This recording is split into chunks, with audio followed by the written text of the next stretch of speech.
各位弟兄姐妹，大家平安。感谢主，让我们今天早晨可以用诗歌，用我们的敬拜来迎接他。我们现在可以先默祷，让我们能够从今天的聚会当中领受到上帝所要跟我们说的话。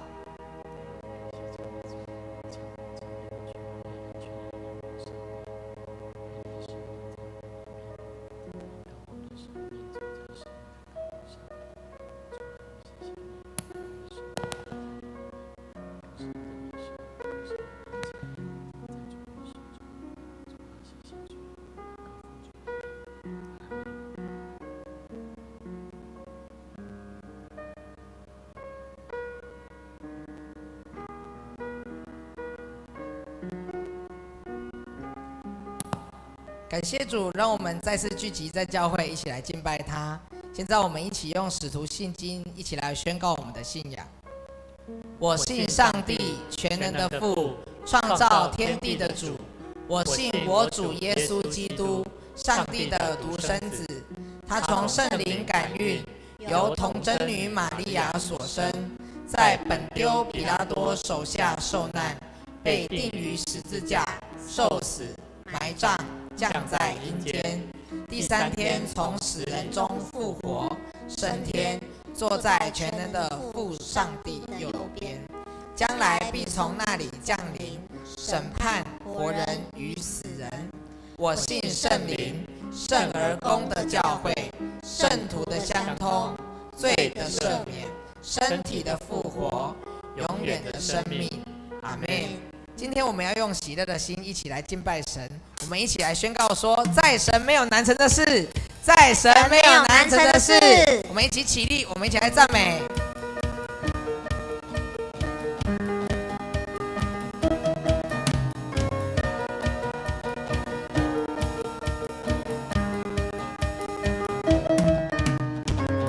芥菜种的信心可以将大山挪开，相信神的应许可以跨越困难，信心的祷告神都听见，大声的宣告勇敢向前。芥菜种的信心可以将大山挪开，相信神的应许可以跨越困难，充满信心，信心的祷告神都听见，大声的宣告勇敢向前。在你没有难成的事，软弱和忧虑中，你不曾放弃我。你的应许无论有多少，在基督里都是阿们。弟兄姐妹，今天你们有充满信心吗？有充满喜乐吗？有。那我们再充满信心，从头我们再唱一次芥菜种的信心。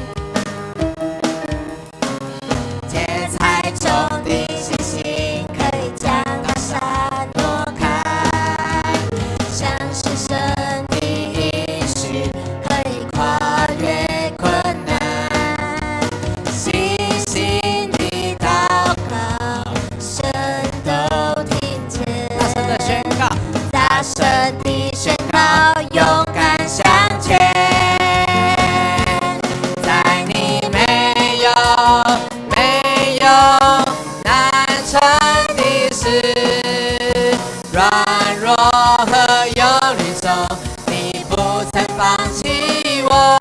你的应许无论有多少，在基督里都是阿们。我们再跟他说，在你没有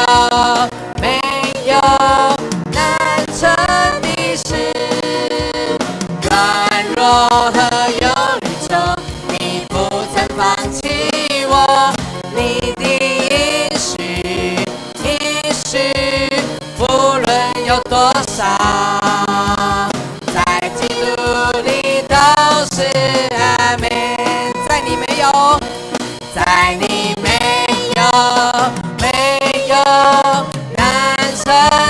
事，软弱和忧虑中，你不曾放弃我，你的应许，不论有多少，在基督里都是阿们。你的应许，你的应许，不论有多少，在基督里都是阿们。在基督里，在基督里都是阿们。在基督里都是阿们。感谢主，大家可以请坐。这是何等恩典，我们能够来到你的面前，一起敬拜你。这是何等恩典，主你的宝血为我们而流，你以尊贵荣耀作为我们的冠冕。我们一起用真诚的心，一起用这首歌来敬拜我们的主。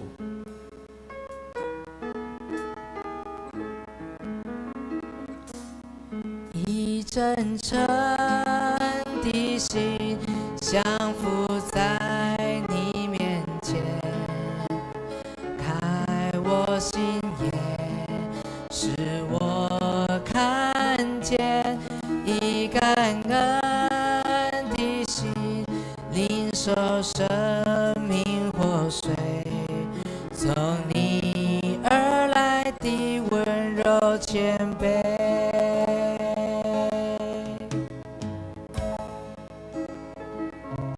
以真诚的心降服在你面前，开我心眼，使我看见，以感恩的心领受生命活水，从你而来的温柔谦卑。何等恩典，你竟然在乎我！何等恩典，你宝血为我流！何等恩典，你以尊贵荣耀为我冠冕，我的嘴必充满赞美。以真诚。以真诚的心降服在你面前，开我心眼，使我看见，以感恩的心领受生命活水，从你而来的温柔谦卑。何等恩典！在乎我，何等恩典，你宝血为我流，何等恩典，你以尊贵荣耀为我冠冕，我的嘴必充满赞美。何等恩典，你竟然在乎我，何等恩典，你宝血为我流，何等恩典，你以尊贵荣耀为我冠冕，我的嘴必充满赞美。何等恩典，你以尊贵荣耀为我冠冕，我的嘴必充满赞美。我们一起同心，我们再一次来祷告。亲爱的耶稣，感谢你赏赐我们心里有真正的平安，借着主耶稣，你挪去我们心中的枷锁与捆绑，使我们得着真正的自由。感谢你在乎我们，看我们为宝贝，流出宝血来洗净我们的罪，也使我们从你而来的温柔与谦卑，可以来服侍你。愿你悦纳我们今天所献上的敬拜，成为馨香的活祭，奉献在你面前。我们这样祷告，感谢，都是奉主耶稣基督的名来求，阿们。接下来我们一起预备心，我们来奉献。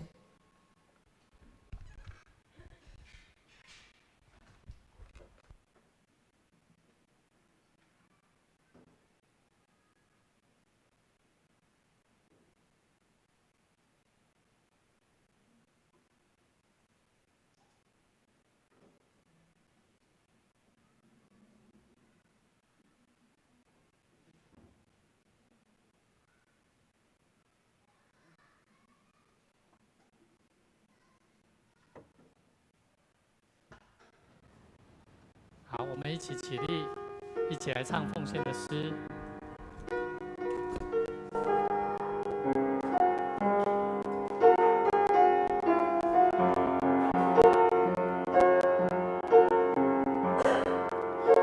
我来到你面前，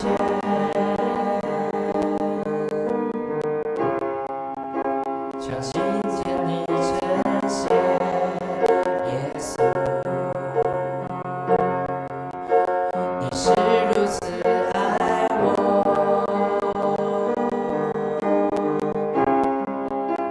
我单单属于你。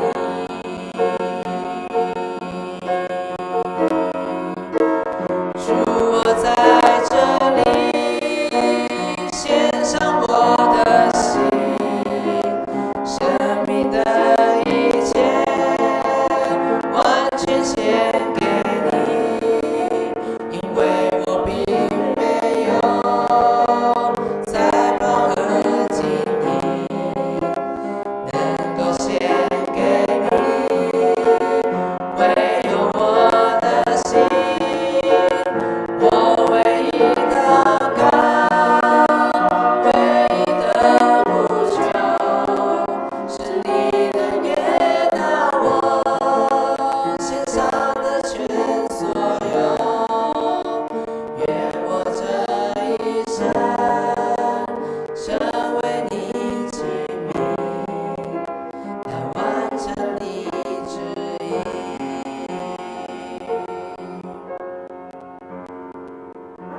我们一起用奉献宣告作为我们的祷告。我相信凡事都是上帝所创造，他拥有赏赐与收回的权柄。此时，我愿意从你所得到的恩典，用感恩与敬虔的心奉献在你面前。求主在我每次甘心乐意的奉献中，操练我更加顺服委身，分别我的生命。我相信奉献是栽种丰收的种子，我深信奉献是实践基督的生命，我确信奉献是生命主权的交托。求主按照你的信实与怜悯赐福我们，保守你的教会，坚固你的百姓。奉主耶稣基督的名来求，阿们。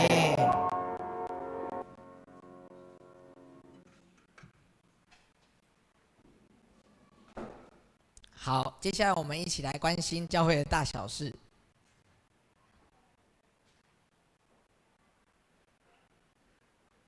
第一点，今天华语礼拜后举行幸福青年小组同工会，请我们的同工能够在会后在牧师的办公室参与。那我们的青年小组是预定于4月份正式开始，那我们的时间会在12点，也就是华语礼拜之后的12点到1点，请我们弟兄姐妹可以关心带导这个事工。第二点，我们为了庆祝长老教会160周年，在4月27号礼拜天的下午3点半，在台南市的文化中心举行无尽的爱宣教160感恩纪念音乐会。场地我们是凭票入场，所以请有要参加的弟兄姐妹可以在1楼招待桌填写你的名单名字，然后还有票数需要几张。那我们是3月16号截止统计。那第3点，我们本会的周3门训课程，还有我们的查经班，在本周开始调整到我们的晚上7点半到8点半聚会，请弟兄姐妹留意时间。查经班也就是聚会的，我们也提供线上直播，大家可以扫一下上面的 QR code， 或是我们的周报下方也有一个 QR code， 我们可以进去频道观看。不方便的时候，也可以在家里跟我们一起受造就，蒙神的喜悦。好，今天我们要请我们的吴牧师来证道，证道的题目是以赞美来迎接主。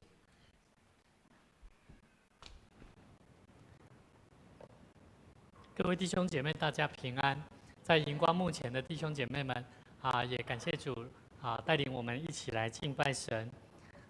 今天牧师要跟大家分享以赞美来迎接我们的主。在我们生命当中，我们许多时候赞美是我们信仰里面的核心但是赞美既然是我们信仰的生命的一个很重要的部分的话，那么我们很多时候会不会因为你所遇到的任何生命当中的际遇，不管是欢乐或者是困难的，上帝他还是一样是配得我们赞美的，阿们。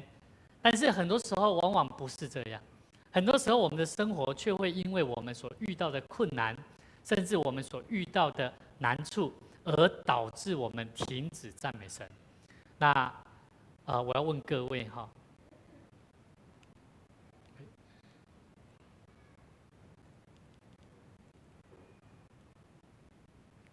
我们的环境跟文化是不是一个速食的文化跟快的节奏？我觉得是譬如说麦当劳，快一点那我们做什么事情，你马上告诉我，我马上做。那什么事工，你赶快告诉我，我马上去做。那你如果不告诉我，那我只能慢慢来。很多时候我们会发现，我们比较重视的是眼前我们想要去完成的事情。但是你会发现，当我们被这种快节奏的生活在影响的时候，我们不自觉的就很容易只关心当下的困难，甚至只关心当下所要面对的问题，而我们没有办法用一个信心的眼光去看见那个看不见的事物。所以其实我们刚刚有讲到我们教会这个幸福青年小组算是快，对不对？我们才真正讨论像嘉欣今天刚回来这个礼拜刚回来，他可能接下来就参加今天跟3月底一次的同工会。实际上有人一定也会觉得，牧师要不要再训练久一点，我们再多一点了解，我们再来开始。但实质上在我的眼中，我觉得时间成熟了，只是我们的心预备好了没有就可以了。只要我们预备好了，其实爱主的人，需要得救的福音的人，他们就可以马上可以得着该有的福分。但是有一点我们要想的是，我们的心有没有预备好？那我们今天用一个主题，我们用赞美来迎接主。我们很多时候我们来到上帝面前都在敬拜赞美上帝，对不对？我们去上教会为了要敬拜赞美上帝，但是我们有没有预备心？所以我们要了解，在我们生命当中，我们很容易习惯看到我们眼前的结果，而我们对上帝所安排的时间，往往都是不清楚的。所以大部分你会发现，牧师怎么马上就要来做了？其实牧师是看到时间成熟了。为什么？因为大部分我们在教会里面的基督徒，特别是长老教会，比较习惯是什么？你把我训练好了，经过一段时间的磨练，然后我们再来开始。可是以前牧师发现，我每次只要训练到最后，大家的心都怎么样？都凉了。因为在当下一开始的那种火热，那种起初爱神的心，好像因为环境而影响了。所以后来我就发现，想到就要怎么样，马上行动了。所以呢，我要问各位昨天我在跟原住民朋友在聊到说，既然4月份我们要开始我觉得我们要把握机会，因为嘉欣到6月份，他就要回到花莲，那他也很顺利考上这个花莲的研究所。那亚瑟也是只有1年的时间，我们就讲说4月份或5月份我们要办一个这个露营 party。那我就想说，好啊，很好啊，那我们来结合我们的青少年，带领我们青少年一起去，然后享受大自然，然后我们就一起来做，然后一起建立美好的关系。我要问各位，当我们抓住时间点，可以注重的是自己的感受，还是上帝的感受？我们要注重的是什么？上帝的感受。所以就没有所谓的速食文化的问题了。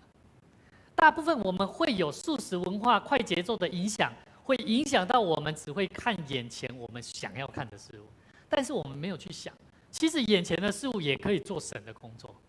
所以各位弟兄姐妹，我们要知道，以色列百姓当他们刚经历过红海的神迹的时候，他们亲眼看见上帝如何拯救他们脱离埃及的奴隶。可是呢，却在短短3天之后，他们就找不到水喝，就开始抱怨，忘记上帝的大能，因为他们的焦点放在当下的问题，而不是回到上帝的面前赞美上帝。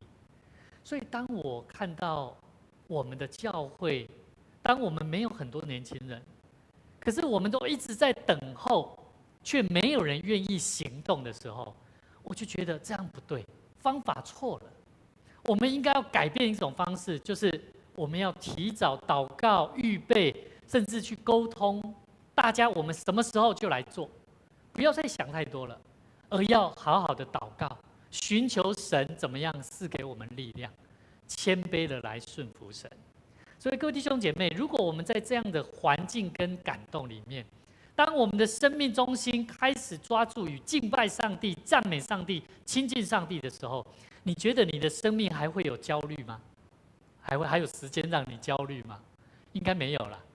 你的信心还会低落吗？感觉好像没事做，每次只是来教会聚会敬拜上帝，就这样，好像没事做，还会吗？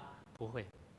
所以我牧师很感谢上帝，是我们可以，如果4月份开始，我们在华语礼拜会后，牧师很期待，我们真的要邀请，像我们有敬瑶，国中生，甚至像现在有这个泽恩，他来到我们当中要听牧师的讲道，那就好好做好，好好认真听，很好啊。以后他就会开始学习，带他的同学一起来，不要小看这个动作。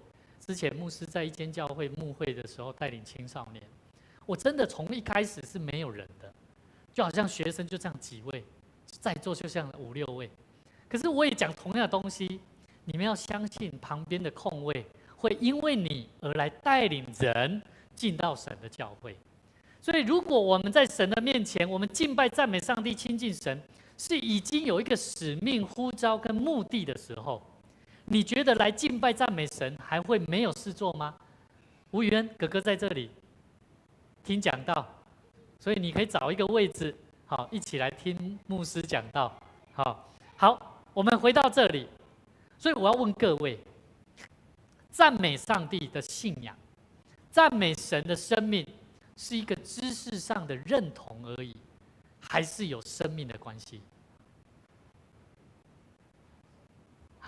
当然有人会说，一定要有所认同，他才会有生命的回应，没错。但是假如说我们的生命一直停留在我懂了，我知道了，我知道来教会就是你们在听牧师讲道，学习真理，然后去了解那个上帝，了解那个耶稣基督。可是这只是知识啊，如果这个知识没有办法成为你的生命里面的内涵的时候，这个生命没有办法帮助你啊。你来到教会不会帮助你啊，反而让你回到家里面，你的家人还会说你整天都去教会就好了，你家里的事都不管了。各位弟兄姐妹，赞美神的生命是要从他的生活里面，在平时的生活当中，跟你的家人的互动当中，就能够活出赞美神的生命。我在跟我的孩子，我都会看到他们，我会赞美他们。可是他们错了，我还是会指责他们。可是当他们对的时候，当他们彼此之间有成就的时候，我会鼓励他们，甚至赞美他们说：感谢主，上帝给你们有非常好的能力，你们要学习赞美上帝，因为你们的能力是上帝给你们的。所以各位弟兄姐妹，我们赞美神是可以从生活当中去生命的回应上帝的。一对夫妻哈，如果丈夫每天只是理性说我是你的先生，你是我的太太，可是他们从来之间都不会有表示爱意啊。所以为什么我们基督徒说要回到起初的爱？夫妻都需要了，更何况是基督徒。如果你发现你跟神的关系好像没有那么火热了，好像没有那么的感动了，那你就要好好去想，到底你有没有用你的生命再回到神的面前，再跟神交通。所以各位弟兄姐妹，当我们的孩子，我们孩子都知道这是我的父母亲，但是如果他只是知道父母亲只是一个名称，可是我跟我的父母亲都不会有所表达，那你要小心哦，这只是你的父亲而已，这叫认知上的父亲。你的生命跟你的家人、跟你的父母亲是没有交流的。所以各位弟兄姐妹，当我们跟我们身边最要好的家人是这样的关系，我们跟我们的朋友有没有可能也会是这样？我记得牧师最常说，静瑶，你跟钟南是同班同学，同班同学就是要怎样？爱相听啊！你们又同教会的，要不要相听？要啊！也就是说，你们不能够没有讲话，对吧？如果你是全一家人，你跟你的家人不会讲话，会不会有毛病啊？有毛病，甚至问题可大了。所以各位弟兄姐妹，未来当你是一间公司的职员，如果你的老板，他很希望跟你的职工、跟你的职员、跟他的职员做对话，但是如果你做一个职工，你却不愿意跟你的老板对话，会出大问题啊！所以各位弟兄姐妹，我们基督徒，我们赞美神，是在对上帝回应说，他是我的神，是我的主。我发自我的内心用爱来回应神，跟神说：主啊，我要赞美你。所以今天牧师要带领大家一起来认识圣经里面出现最多赞美的经卷，就是诗篇。诗篇在原文的圣经里面叫做 Tehillim， 叫做赞美的诗啊。也就是说，诗篇里面蕴含了很多有关赞美的宝贝跟奥秘。如果你要学习怎么赞美，你每天读经哈，牧师鼓励你要去读诗篇。好，我记得我刚开始要练习怎么带敬拜的时候，敬拜赞美的时候，最常要鼓励信徒，甚至邀请大家，甚至要讲一些有关为什么我们要赞美上帝的话，我都是去读诗篇。然后每次在读经预备我的敬拜的时候，神就透过圣经的话在对我启示，让我明白哦，赞美要怎么样敞开的心。所以我们一起来了解圣经里面、旧约里面，包含新约里面怎么来看待赞美这个词。旧约里面希伯来文里面叫哈拉，颂扬、夸耀、欢喜。你们要赞美耶和华，这个哈拉是什么意思？是一种大声的、热情的。当你在赞美的时候，你有没有热情啊？好，通常会怕怕的啦，对不对？你会有所紧张，有所保留。可是当你在赞美神的时候，你是要学习大声的。你不看别人，你不是看别人的，你是知道我是大声知道说，主啊，你是我的神，我愿意大声的在你面前赞美主，赞美你。你对一个人喜爱，你会说你好漂亮哦，你好帅哦，会这样吗？不会吧？你一定是哇，你真的是好帅啊，你真的好漂亮，好美啊，是不是？是直接的，是大声肯定的，是热情的。第二个，旧约里面希伯来文的赞美亚大，举手赞美。所以你会发现有人在神的面前，你敢不敢举手来？现在请大家把你的手借给我。你看哦，对，举高哦，举高，去想象一下，主啊，我把我的生命交给你，我是你的。好，我们去抱孩子，去抱你的家人，大方。我遇到我的孩子，我就是这样。抱抱，他们就看到爸爸举手说：“我告诉你哦，父亲跟孩子就跟我们上帝跟我们一样，上帝就像那个父亲一样，来拥抱我吧。可是我们都好害怕。各位弟兄姐妹，举手赞美。我们一起来读哈，诗篇138篇1节，来，我要一心称谢你，在诸神面前歌颂你，举手感谢顺服的行动。这个亚大称谢，它的原文的意思有举手感谢顺服的行动。所以我是一个心呐、我只有一个心呐、没有其他的心呐、我的心里面就是我要赞美你的。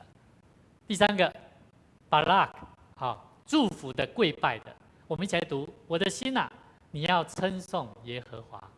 所以，当我们来到神面前赞美神的时候，当你有更多的认识赞美的意义的时候，它是一个跪拜，是一种全心全意、谦卑敬畏神的心。新约里面怎么讲？Neo，赞美颂赞。忽然有一大队的天兵同那天使赞美神。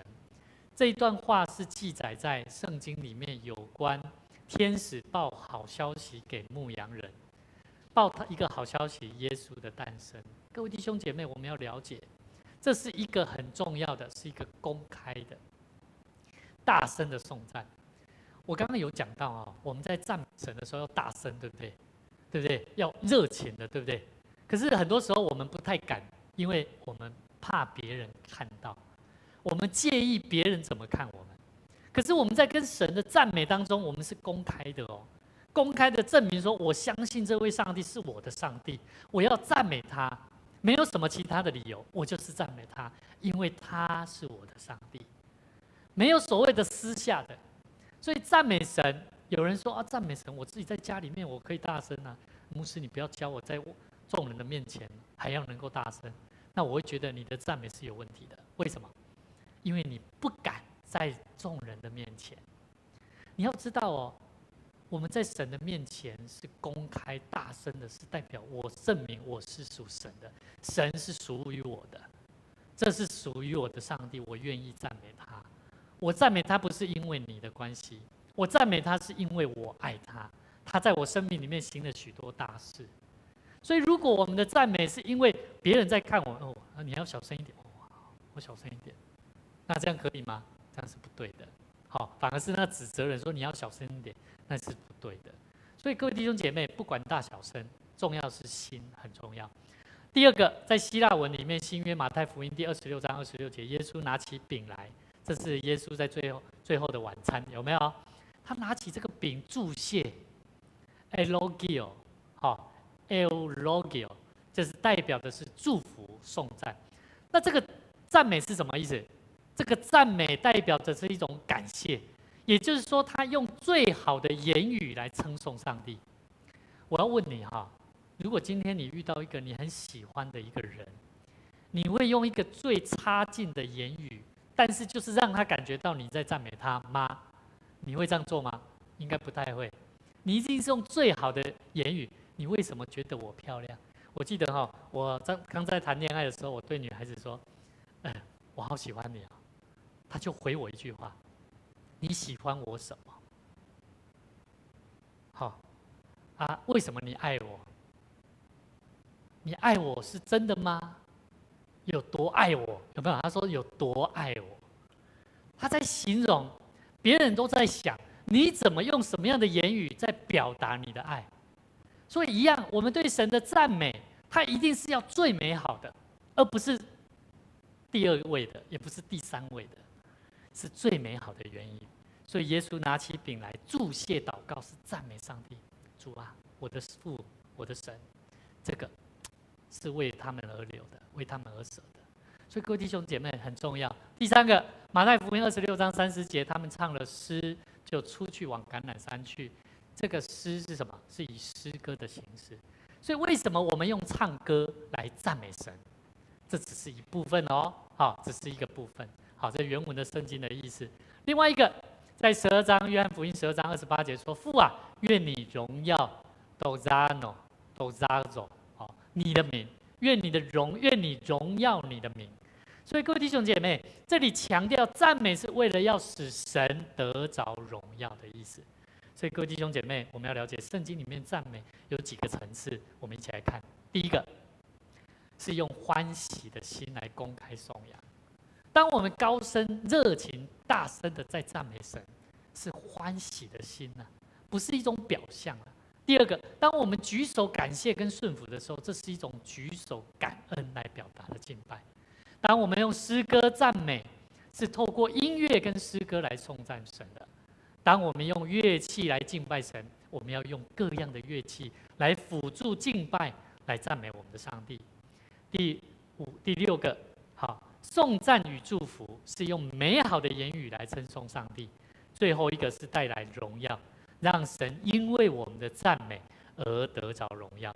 所以各位弟兄姐妹，我们要知道，今天牧师要带大家一起来了解圣经里面诗篇第100篇的第1节到第5节，我们要一起来了解几个赞美的重点。第一个，我们一起来读左手边哈，普天下当向耶和华欢呼。注意普天下，不是委员牧师比较会唱歌，谁比较会带歌，子安比较会带歌，谁比较会赞美弹琴，他就当向耶和华欢呼，不是谁拿麦克风谁就要唱歌，不是。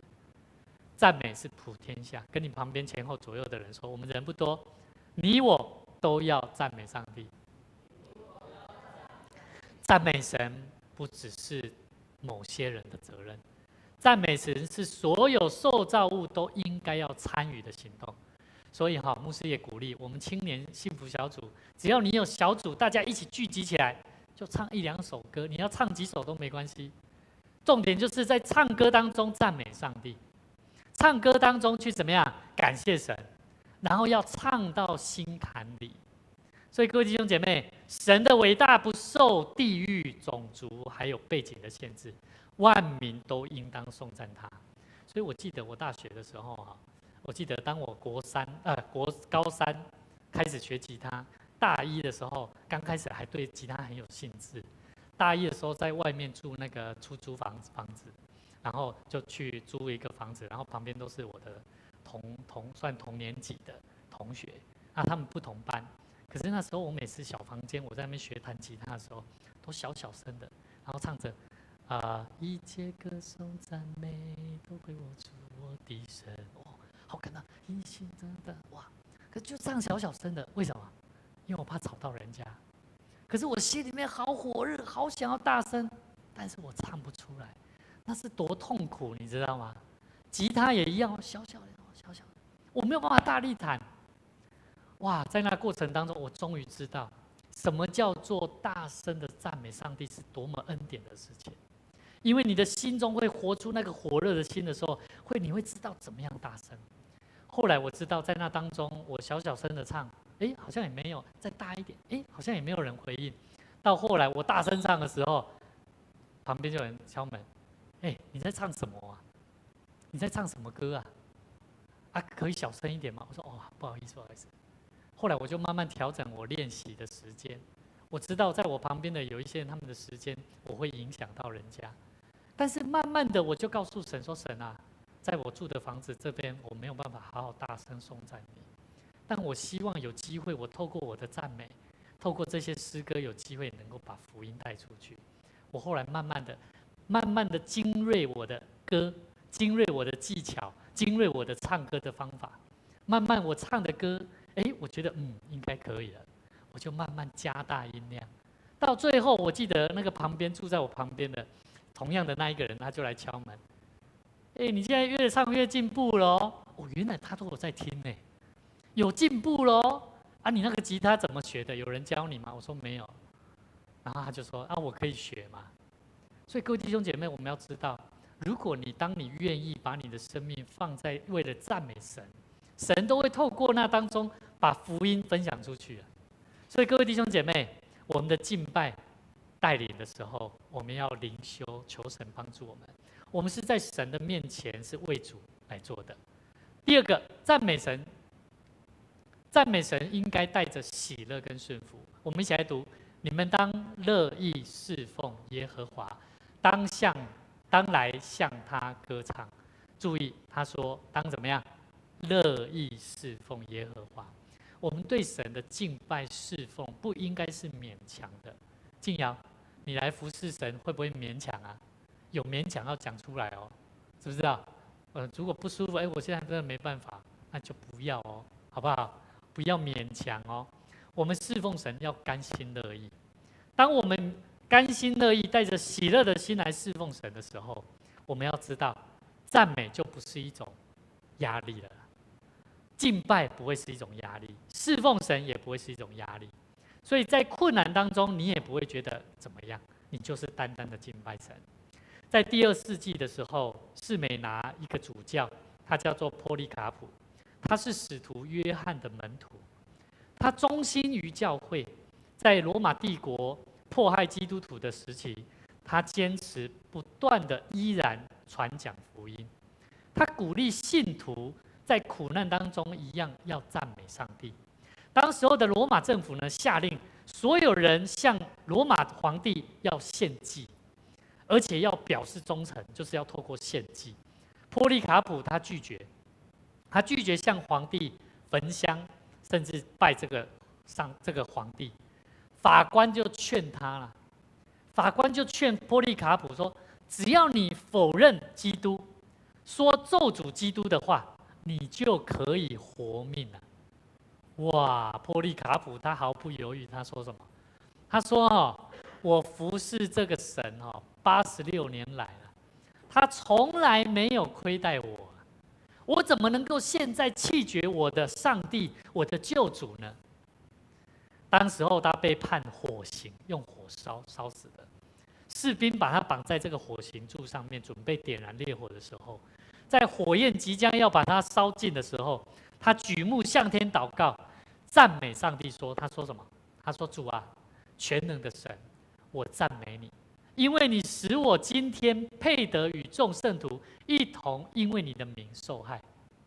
我相信有很多年轻人刚进到教会，最常遇到的问题是什么？他会花很多时间在教会生活，参与敬拜家人如果不解不了解的时候，最常会有一个概念，认为你整天都在去教会，都想着教会，都没有想家里。这像不像被逼迫？有点像。你会遇到困难，可是该怎么办？第一个，你一定要做好做儿女的本分。回到家里，原本你该做的，你就要做好；原本你该跟家人有互动的，你要比原先还没有来到教会之前还要怎么样？还要更勤奋。我以前很喜欢去教会，可是我的父亲他们都是基督徒，他们就是这样告诉我。我的父亲说，整天都去教会都不念书。我就是这样，我就告诉他教会很好啊，我可以学到很多啊。我的父亲又告诉我，该念书你就要做好你的本分，你的本分没有做好，你去教会也没有用。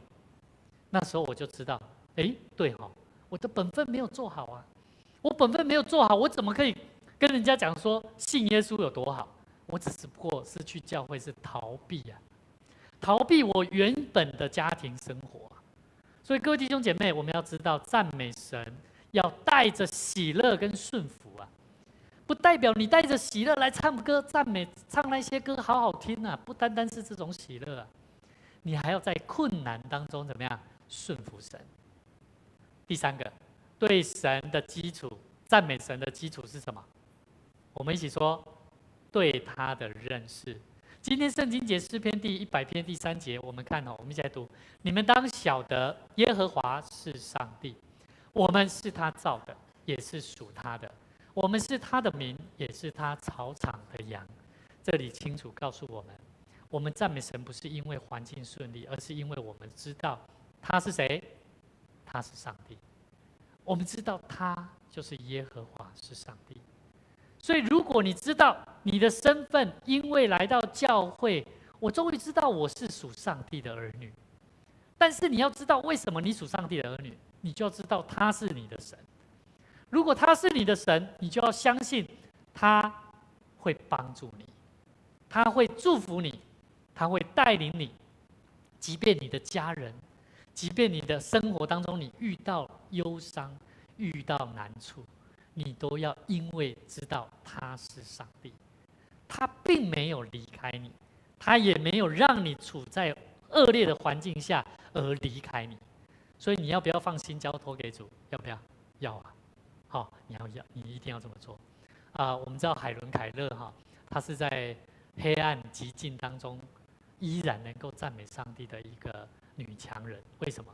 因为呢，她在19个月大的时候，一场突发性的一个疾病，让她的视力跟听力，她就失去了，导致她呢，她无法用言语来跟世界上的人做沟通，所以她的世界可以说是一片的黑暗，无助跟孤单。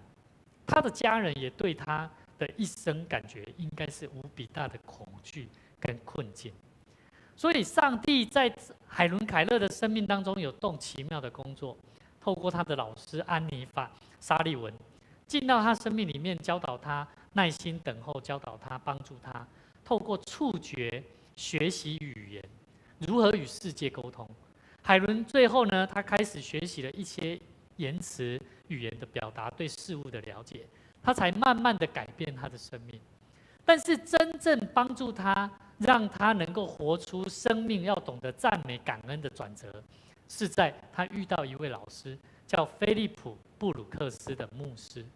好，这个牧师他指导他，帮助他认识了上帝。所以我们从这里可以知道，一个人在世上，你可以学到很多种属世界的智慧能力，但唯有你的生命真正认识到生命的真理，认识到这位上帝，才能够真正帮助你面对你生命当中的问题跟困难。所以各位弟兄姐妹，海伦凯勒他经历过，他认识上帝之后，他被教导，他感动的说：哦，原来我一直都知道他的存在，只是我不知道他的名字。你们有没有遇过有一些朋友哈，你跟他讲说你有没有信仰，你有没有信神啊？他会跟你讲说我知道有神的存在，但是我不知道我所知道的那个神是不是你们那位上帝，就是在讲这种概念。神是存在的，很多人也都知道，但是他不知道这位神叫什么名字。所以你有没有发现，为什么我们的信仰里面，我们的主耶和华上帝，他有很多名字？有没有？他有医治的神，好，他是有大能的神，他是有与我们同在的神。所以各位弟兄姐妹，我们要知道哦，我们的神的名字是在告诉我们，他是一个什么样的神。所以他后来海伦凯勒后面他感谢上帝，他说：“我感谢神给了我的一切，就是让他没有办法听见，没有办法看见。”这是他的限制，也因为这一些而成为他生命的祝福。我相信在我们当中，你的生命有许多的困难跟限制，可能是金钱的，可能是你的过去曾经有的不好的生命的历程，但是你都要相信，这一些都是神要重用你，要使用你，让你亲自去体会到、明白上帝的爱跟恩典。各位弟兄姐妹，我们要知道，海伦凯勒他最后不仅成为第一位获得大学学位盲聋人士，以他的生命来影响世界的一个重要的人物。他甚至在他黑暗的环境当中，他最主要要告诉各位是他选择赞美神。所以牧师要鼓励各位，如果遇到任何的困难，我们学习赞美神。当我们接下来我们会有青年小组，我们要怎么开始？我们会遇到一些困难瓶颈，但是我们依然要赞美神，阿们。我们要相信上帝会帮助我们。所以我们知道一件事情，认识神越深啊，赞美的话，赞美的生命就会怎么样？越真实啊。所以如果一个人他不会讲出赞美的话，你大概就知道他的生命的深浅度了。所以各位弟兄姐妹，诗篇100篇3篇说：“你们当晓得，耶和华是上帝，我们是他造的，也是属于他的。我们是他的民，也是他草场的羊。”所以你不要想太多，不要想说你的限制、你的问题是什么。你要记得你是他的，他造的，他会负责啦。所以跟你前后旁边的弟兄姐妹说，神负责管理你的生命，你要交给他。你要把它交给他，遇到什么困难不用怕。所以赞美的生命可以影响世界，也可以改变一个人的生命当中，去带来世界的转变。所以各位弟兄姐妹，我们要了解，赞美神应当要带着感恩的心。第4节说，当称谢进入他的门，当赞美进入他的院，当感谢他，称颂他的名。圣经里面提醒我们，向神不是来索取而已。我们往往来到神的面前敬拜赞美上帝，大部分的人都是为了要得到他所想要的，索取。但是我们却忘记，我们应该要带着感恩的心。以色列百姓他们是带着感恩的心进到神的殿敬拜神的。所以我们要知道，我们来到上帝的面前敬拜神、赞美神，我们要用这样的心智。所以我要问各位，当你来到神的面前，你有没有预备心要奉献？你要预备心，因为那是分别出来的时间，也是分别出来的金钱。昨天有一位姐妹，我在跟她分享在门徒训练的时候，她听我讲完分别出来的奉献，她才知道，因为当她开始了解这个观念，她开始带着孩子，愿意分别她的金钱里面拨出一部分，就是要给神的。她不再像以前，把她刚好有剩下的、刚好有的怎么样拿出来奉献。当她拿出来奉献的时候，她改变了，她看见她所遇到的难处是越来越少，她遇到的困难是越来越少。当我讲完我的见证的时候，她开始准备要流眼泪，因为她终于知道，原来来到神的面前是要分别出来的生命。所以各位弟兄姐妹，我们要知道哦，在困难当中选择感恩，要用行动来表达你的感恩。所以基督徒奉献，你有没有更深的了解？虽然是甘心乐意的，虽然我们常常讲奉献是甘心乐意的，可是大部分的人都选择我还不是甘心乐意的，所以我不用奉献。但实际上这是不对的，应该是要知道，我们来到神的面前是分别出来的，不然你来教会干嘛？你难道不希望你是分别出来是被蒙福的吗？那既然我们要被蒙福的，我们却对神没有行动上的感恩，那难道我们如何去见证上帝是这么丰盛、赏赐丰盛的主吗？所以你要了解，神是爱我们的。好，所以我们要知道，上帝是好的还是坏的？好的。第5节说，因为耶和华本为善，他的慈爱存到永远，他的信实直到万代。所以我们赞美神，不只是因为他的作为，而是因为他的本性。神是好的，他的慈爱永不改变。孩子喜欢父母亲，不是喜欢父母亲给他的东西呀，对不对？父母亲，如果你发现你的孩子每次都要跟你要东西，然后当他跟你要，你给他了，他就愿意帮你做很多事情，你觉得这是什么？这是真实的还是假的？交换的。你会觉得这样子的态度，你会教孩子不能这么做。可是我们到神的面前，好像都是这样。我求，你就要应许我；如果没有，我对你的信心打折扣。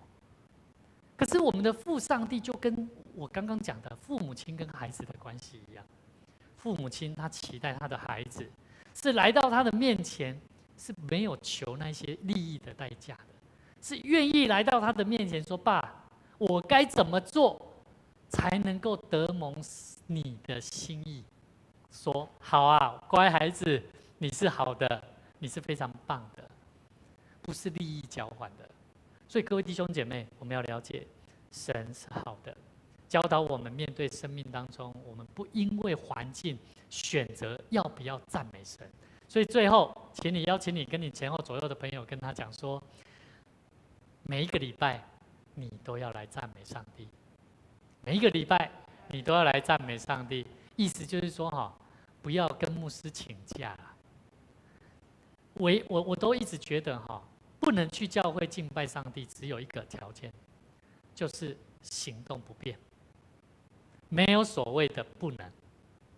好，我牧师举过很多例子，我的父亲他的工作最常是这样，我从小时候我就在观察，真的没有一次我爸是一个很有智慧，在机械原理非常有智慧的工程师。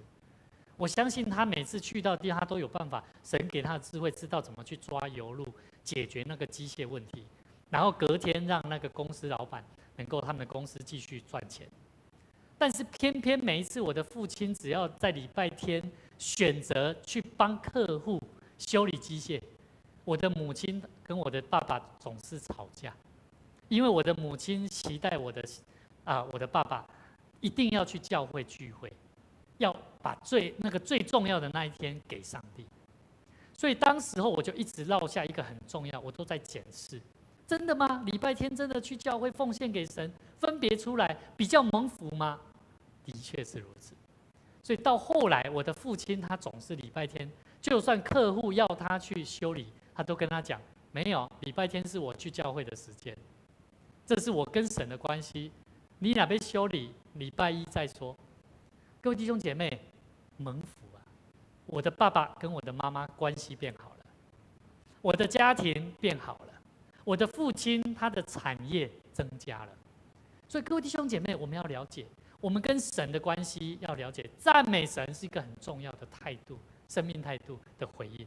所以我们一起来复习一下，赞美是所有人都应该怎么样参与的。好，第二个，赞美应该怎么样？带着喜乐与顺服的心。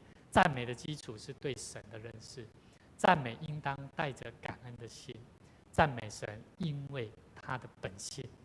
好，不是完全都不是照着我们的意思啦。有没有发现？不是你心情好才来赞美神，不是你拥有才来赞美神，都不是，完全都是神要我们做的。所以各位弟兄姐妹，有没有更清楚为什么我们要赞美他？求神帮助我们，让我们每一刻都能够学习用赞美的生活来回应上帝。愿神赐福我们，我们一起同心来祷告。亲爱的天父上帝，我们满心感谢你教导我们如何用赞美来迎接神进到我们生命当中，学习亲近你，认识你。愿我们的心时时刻刻充满感恩的心，不论顺境或逆境，我们都能够活出感恩、赞美上帝、赞美的生命力来荣耀上帝。求主你帮助我们在每一天的生活当中实践如何敬拜赞美主的生命，让我们的生命也能够成为荣耀上帝的美好见证。主啊，求主你赐福我们每一个在座的每一位弟兄姐妹朋友，让我们一起在神你的国度里面，能够在传福音的热忱，还有尽心尽力的侍奉上面，我们能够学习做一个忠心的仆人，让我们在神的面前被主说好又尽忠的仆人，到我的身边来，我们要一同享受那美好的福分。求主赐福我们在接下来的一个礼拜当中，愿神继续带领我们，呼召我们能够为主你做美好的见证，能够用我们的生命与人的关系有和睦的关系，在我们的生命产业当中，能够用神的话，用主的爱来分享出去。愿神在我们当中能够作为我们的脚前的灯，路上的光，作为我们生命最好的帮助。祷告，奉主耶稣基督圣名来求，阿们。愿主赐福大家，在我们每一天每一个生活当中，都能够过荣耀上帝、赞美神的生活。愿你平安。好，那我们今天我们华语礼拜聚会到这边那我们请我们的幸福青年小组，我们到1楼牧师办公室，我们来开会